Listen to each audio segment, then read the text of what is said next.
দুইটি কাজ না করে পৃথিবী থেকে বিদায় নেবেন না, আজকে নিয়ত করেন। এক, বেনামাজি হয়ে দুনিয়া থেকে বিদায় নিতে চাই না। দুই, কোরআন না শিখে। কি না শিখে? কোরআন না শিখে আর বেনামাজি হয়ে দুনিয়া থেকে বিদায় নিতে আমি চাই না। এই দুইটি কাজ না করে পৃথিবী থেকে বিদায় নেবেন না। আল্লাহ পাক যেন আমাদের সকলকে এই দুইটি কাজ করে যেন মৃত্যুবরণ করার তৌফিক দান করুক। সকলে বলে আমিন। কিয়ামতের ময়দানে রাসূল আমাদের বিরুদ্ধে মামলা করবেন যদি কোরআনকে পিছনে ফেলে দেয়।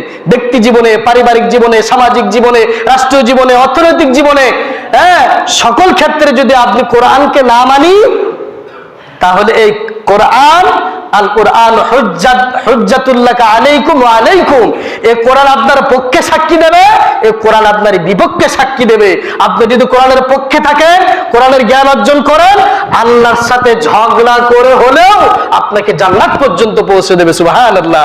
আর এই কোরআনকে যদি আপনি ব্যক্তি জীবন, পারিবারিক জীবন, সামাজিক জীবন, রাষ্ট্রীয় জীবন, অর্থনৈতিক জীবন, রাজনৈতিক অঙ্গনে যদি আপনি কোরআনটাকে পরিত্যাজ্য মনে করেন, পরিত্যক্ত মনে করেন, শিক্ষিত অর্জন করেছেন, অনার্স মাস্টার্স ডিগ্রি অর্জন করেছেন, বিভিন্ন বই পুস্তক পড়ে কোরআনটাকে পড়ার মতন গুরুত্ব আপনার মনে হলো না, রাসূল বললেন কিয়ামতের ময়দানে কোরআন রবের সাথে ঝগড়া করে হলেও তাকে জাহান্নাম পর্যন্ত পৌঁছে দেবে। কে বললেন? মুহাম্মদ।